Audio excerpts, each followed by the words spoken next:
barkada. Habang kumakain o nag-chill, and I'm Jing. Siyempre, don't forget to like, subscribe, and share all our videos para lagi kami kakwentuhan. This is Shay! Hey!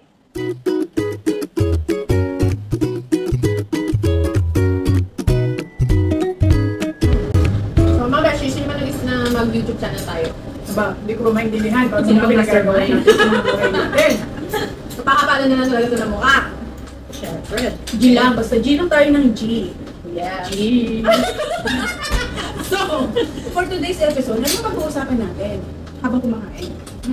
Siguro, yung culture shock. Kung kanito. So, muna tayo sa embarrassing moment na nakakatawa, na nakakahiya, pero nakakatawa. Yung parang nakakahiya in a way kasi akala mo okay na or tama ka, pero mali naman pala. Oh, yes. Like sa akin kasi, nung bagong dating ako dito sa Canada, obviously, Starbucks is a big thing. Kasi hiyang-hiya talaga ako sa sarili ko, pero sabi ko, yun pala yun. Kasi nung unang beses kong mag-order sa Starbucks, proud ako na, oh my God, this is my first time ordering sa Starbucks. So, ako naman, proud mo, may taas no. Excuse me, can I have a medium macchiato? What? So sabi nung bartender or nung barista, sabi niya, I'm sorry, what?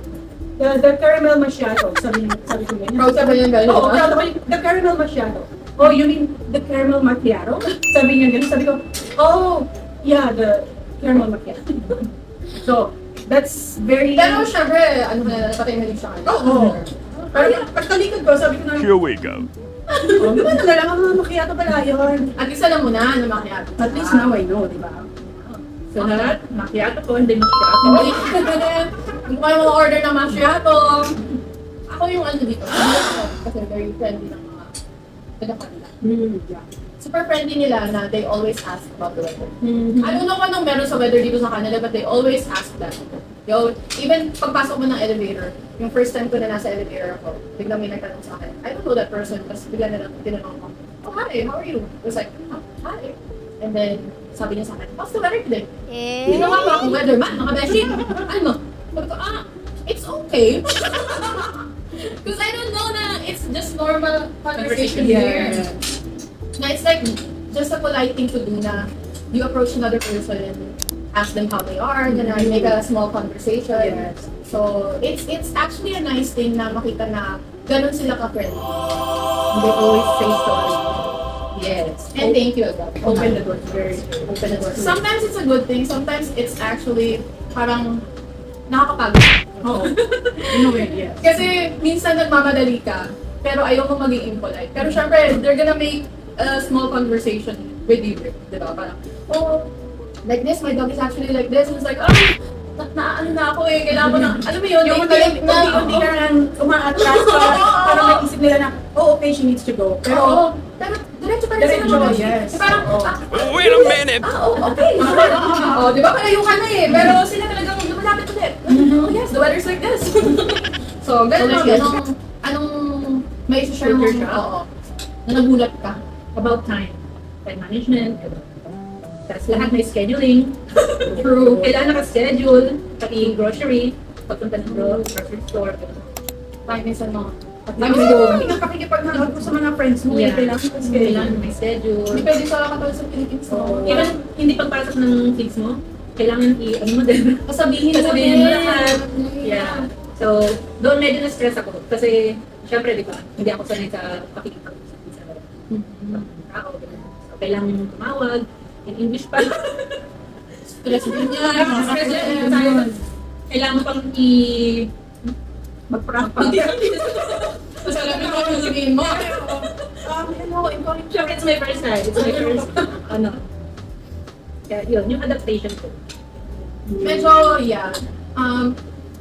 Dito kasi, akala ko noon, parang madali na kasi, kahit pa paano naman, medyo nag-i-English naman tayo sa Philippines. Oo. Pero, nung nandito ka na, still intimidating kasi everyone speaks English. So, meron nila akong, kasi nagtatrabaho ko sa parang customer service din. So, there will be like people na you would understand the English well. Yung ibang tao naman, mahirap intindihin kasi dito sa Canada, mixed culture siya. It's very diverse. So, pag meron kang mga customers na British, it's very hard to understand, mga beshi. So, meron akong British na kliyente. Sabi niya, hi, ganyan. Okay, naiintindihan ko pa yan, mga hello. Siyempre, nag-Harry Potter tayo, mga beshi. So, naiintindihan pa natin yan. Pero nung nagkakwento na siya, tapos bigla siyang tumawa na parang, ako, ang reaction naman, tumawa siya, tatawa na. Right! Diba, ganun na lang. Kasi talagang hindi ko naiintindihan, pero tawanan mo na lang. Diba? Tapos, close na kami after nun. Yeah. Marami naman ganyan eh. Ano yung sabi ko na parang hirap na hirap ako for me on my first year or first couple months here. Siguro yes, yung pakikipag-usap, pakikipag-converse in fluent English. Halos hindi ako marinig na nagsasalita. Kahit nagsasalita ako kasi yung confidence ko, wala. Wala pa. So kahit alam ko yung sinasabi ko, pagulong na sinasabihan na ako ng boss ko na you have to speak louder because we can't hear you. Ginaganon ako dati. So hanggang sa nasanay na lang din ang nasanay siguro kasi everyday mo na lang din ginagawa. Wala Tapos, ka na rin pakialam. wala ka na rin pakialam. Magkamali ka. Grammar Mo, mamali. Yung, yung, They don't care na. Yeah. no. They don't. They don't actually, no, they don't They don't judge. really care if ma-mispronounce mo or what. Mali yung mga sentence, ano mo, grammar, gano'n. Diba? Tapos kung may mga narinig po kayo mga gumaganyan sa akin, no? Meron po kami floor director na nasa likuran ng camera. Alam niyo na kung sino. Pero rinig po yan, alam ko. Yung Narinig ko eh. Kaligo. Kasi masarap ba? Masarap ba yung nilaga natin sa today? Sarap, panalo. Pinay na Super lasa. init. Parang yung episode na. Yes. Okay. Pagdating naman sa ano, Beth? Transportation. May mga kwento ba kayo doon? Siya meron. Legal to the max ako. Kasi, yung bus dito, may number. Tapos may schedule. Ganyan. So, first time ko mag-commute from work. Maggagabi na yun. Nag-6 na ata yun. Gabi na yun. Gabi na. As in. Tapos umuulan pa. Talagang pang drama ang ano. Parang may mga background music. Mga gano'n. Hindi sa kayo ng bus. Akala ko, yan. Tapos, dire-diretso. Confident Oo, ka. confident ako. Confident ako, ganyan. Tapos, nakita ko, mali na yung dinadaanan. Binawagan pa yung sisir. Sabi ko, parang mali itong ano, bas na nasaktan ko. Tapos, eto naman, todo ano na, yung sigaw na, Panik na. Panik na. Kasi ano hindi ba lang, nasa umuulan. Bagong dating ka ba nun? Bagong dating na Kaya siya. nakakapanik kasi syempre hindi mo. First time, oo. Eh paano kung mawala siya? Hindi ko alam kung saan ko siya hahanapin, hindi niya alam yung mga lugar, di ba? So, habang nag-aalala ka, nagpapanik ka, so sumisigaw ka, na nagagalit ka, kasi sinabi ko naman sa'yo kung anong pasyon sasakyan mo. Bakit gano'n? Bakit namali pa? Galitan na. Oo. So, away-away. Napagalitan pa. Tapos, ano nangyari? Nakauwi ka naman pa. Ano nangyari? Nasundo ko naman siya noon, kasi sabi ko, Ano ba sundo? tinutunan ko siya, sabi ko, bumaba ka na ng bus, yung next stop, bumaba ka na. Tapos sabihin mo sa akin kung ano yung street na makikita mo, para yun na lang yung hanapin ko. So habang naglalakad siya, tapos naisip ko, umuulan, syempre, di ba? Tapos gabi na. Malamig pa, winter na yun eh. Winter na po. Kaya maulan pa. So, sabi niya, hindi ko makita, saan ko hanapin yung mga street signs? Sabi niya, tumingin ka sa taas! Makikita mo. Makikita mo, tapos magkabilaan yan dapat. Makita mo pareho yung intersection. So nakita niya, sabi ko, okay, sige, hanapin kita. Oh, hindi ka na ako panda, saan ka? Oh, nakita ko na nangyayang ang sabi ko, feeling ko, nakakaawa naman yung kapatid ko. Tapos munti ka bang mawala? Oh my God. Pero hindi ganun siya yung Bakit kasi sumakay ka ng malimpas? Tapos sabi niya pa, kasi si ano, Oo, kawa ka yan ha. Oo, Kaya pag-awa niya na Ay, Beshi, Filipino love tayo, tough love, di ba?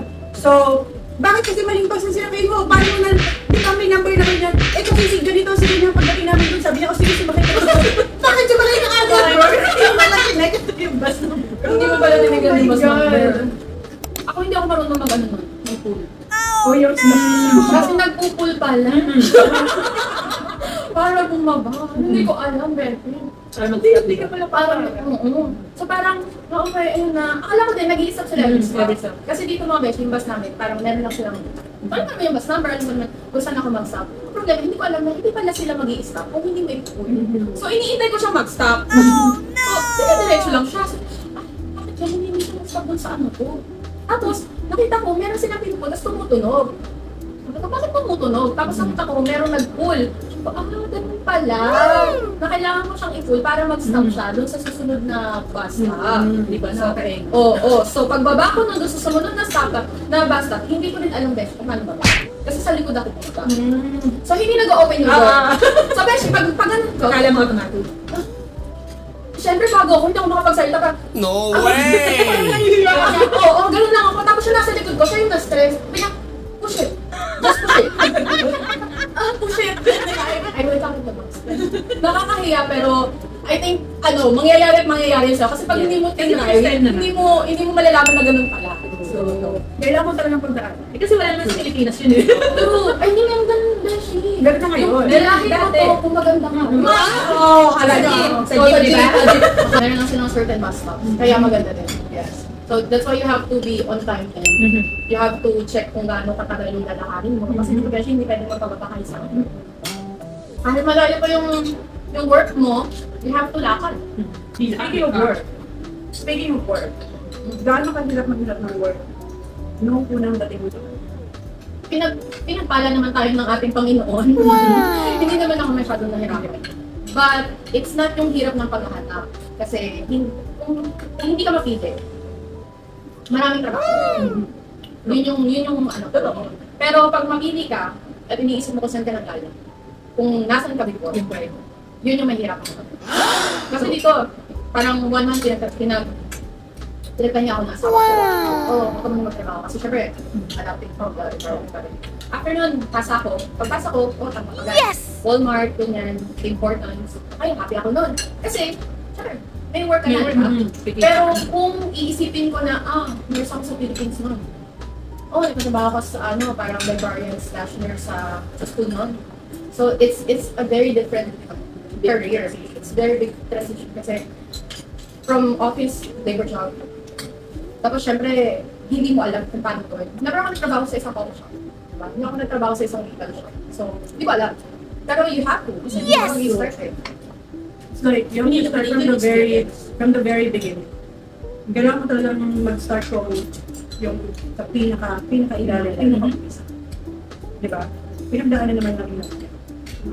Pero kung hindi ka magsisimula, Paano ka? Oo. Totoo naman. Paano mo matututunan na unti-unti umakyat? Kung hindi ka naman mag-take ng first step. Which is, first step is, doon ka from the scratch. Yung iba ng beses saan kayo nag-start na with your career? Ako kasi, construction ka. Pero ako, ang pasok ko kasi dito, 2008 is as a nanny. So, caregiver for 5 years. Yeah. Pero after that, nung lumipat ako ng Vancouver, nag-submit lang din ako ng resume, I think, maybe more than 5, word. So, after a couple days, na-interview pa agad sa Debre. So, sabi ko, okay. Nice. Walang tinanong na, okay, when can you start? Sabi ko, ASAP, right away, I can start right away. If you want me here tomorrow, I'll be here tomorrow. Diba? Kasi kailangan mo i-grab. Pera. Kailangan mo ng pera. Madami kang bayarin. Like, Yes. our bills won't stop.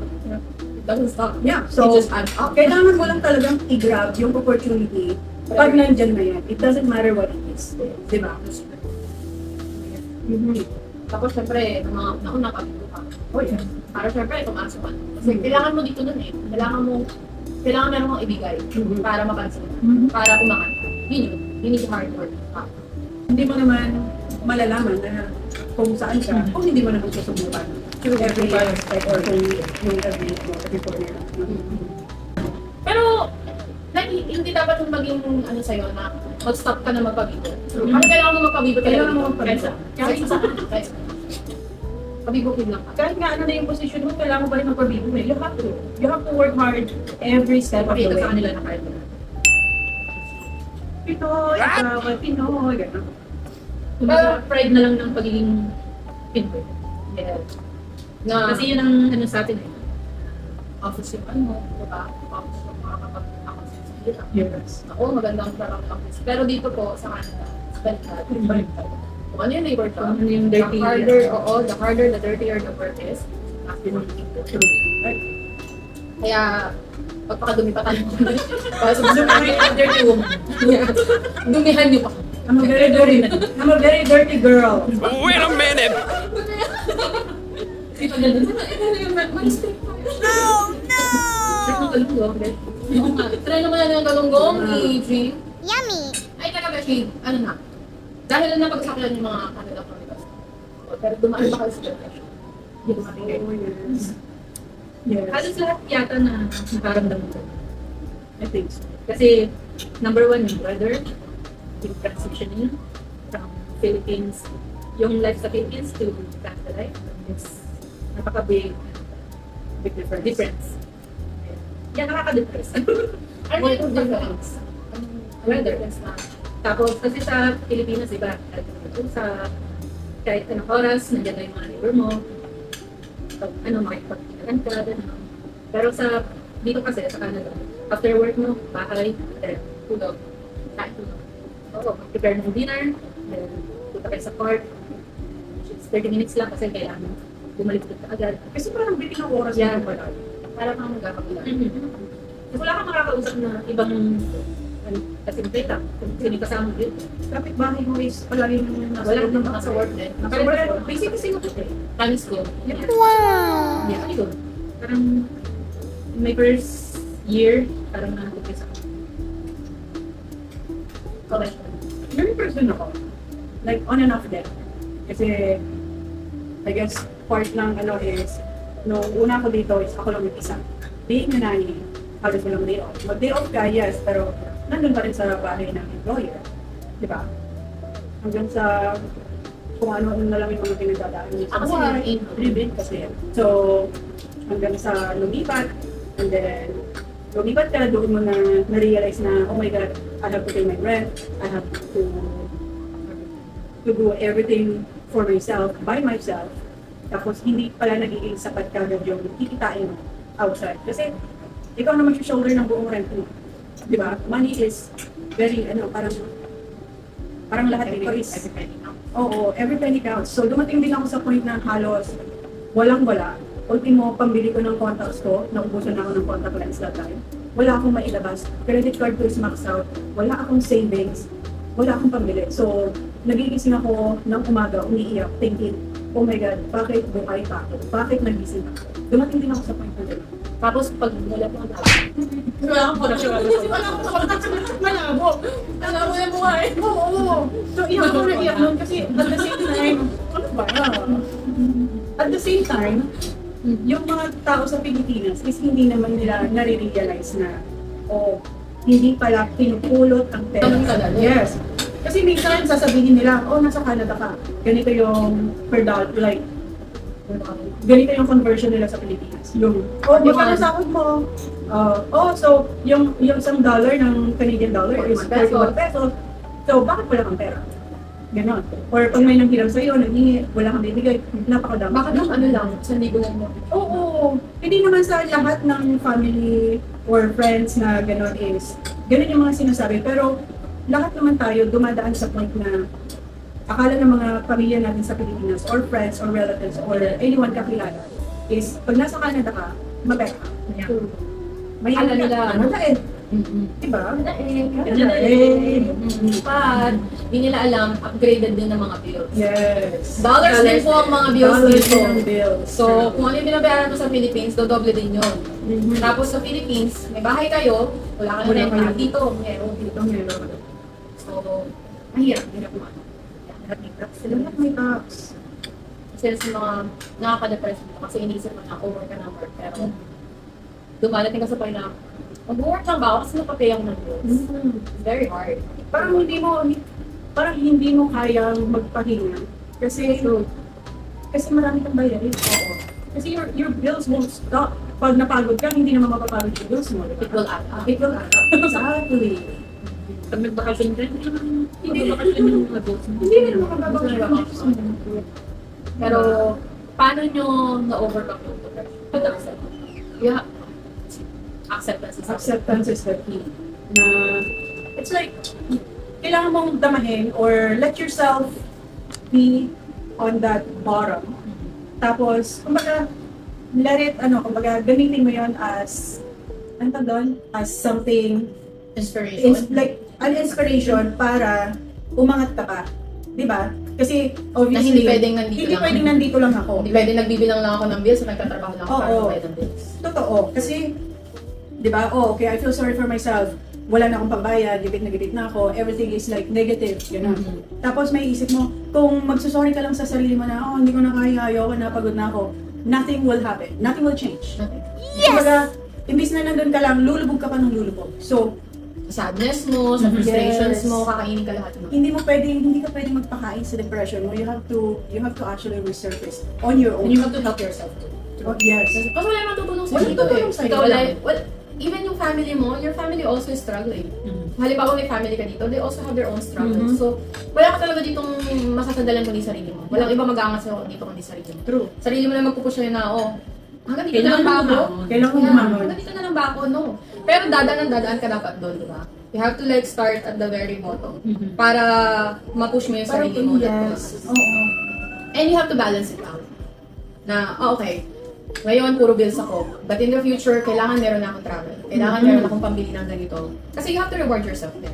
But hindi laging sa material things or kaya-kaya lang. Mas maganda din kasi na makita mo yung pera mo na nai-invest mo siya into other things. Diba? For the future. That's true. Kailangan yun. Kasi, we don't grow younger. Ako We inisip don't get ko, any younger. ayokong mag-work ng hanggang retirement age ko dito sa Canada. So, habang may trabaho, I need to save for my retirement plan. Retirement. Tapos, dahil may kids ako, may anak ako, di ba? So, yun. Pinupundahan ko din yung mga Sa kids. That's very important, no? Kailangan, oh my God, di! yung future talaga. Yun na yung future na. iisipin mo eh. Kasi, syempre, you wanna stop din. Ikaw ba gusto mo Work ka pa rin. mag-work ka pa rin kahit 60 or Diba? Up to 65, no? Ayoko. Parang ang hirap, di ba? Like, imbes na kayahay ka na lang, travel ka, Travel ka na lang. But it's always a delayed gratification. Yun yung naano ko na, right now, hindi mo pa lahat makukuha yan. Hindi mo pa lahat mabibili yan. It's talagang kailangan mo munang i-delay ang everything before mo siya makuha. Kasi kailangan meron kang plano pag mo Yes. siya makuha. Totoo. You have to sacrifice it. Yes. Hindi pwedeng, okay, nagkapera na ako. Dahil gusto kong maging happy ako, bibili ako agad ako ng coach bag. Diba? Kapag ka. Pero after mo mabili ng coach bag, Beshi, we can reward ourselves. Pero kung araw-araw mo gagawin yan, Ganun kami. oo. Pero kung araw-araw mong gagawin yan, na doon lahat napupunta yung pera mo. For me, But this it's is just my not opinion, na it's not really worth it. You have to actually invest on time as well. Yun yung sa akin ha. I know meron namang mga iba natin mga beshi dito na doon sila nakaka-happy eh. That's fine. As long as meron kang plano for the future. Kasi meron iba na, okay, bili ng yun na lang pala natitira niya ng pera. Yun yung hindi masyadong maganda. Pero if you have something extra, mabibili mo yung gusto mo, that's okay. Pero meron ka pa rin extra na natatapit. That's balance, right? Yes. And doon papasok yung deserve ko to. Yes! Doon papasok yun. Pero aminin natin.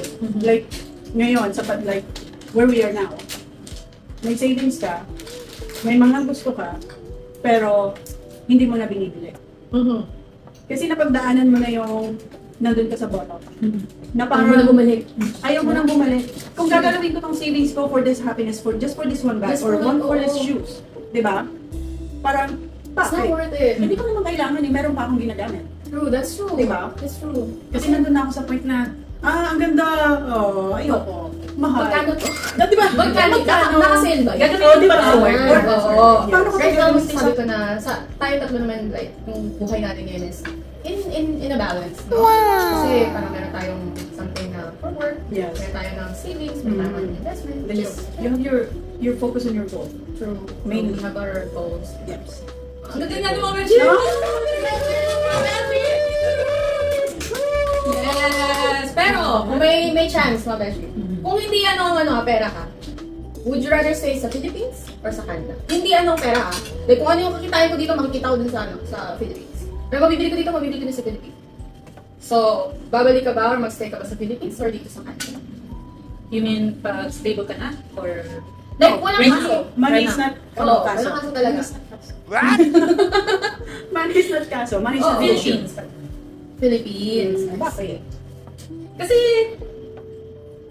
parang nandun lahat yung, family mo.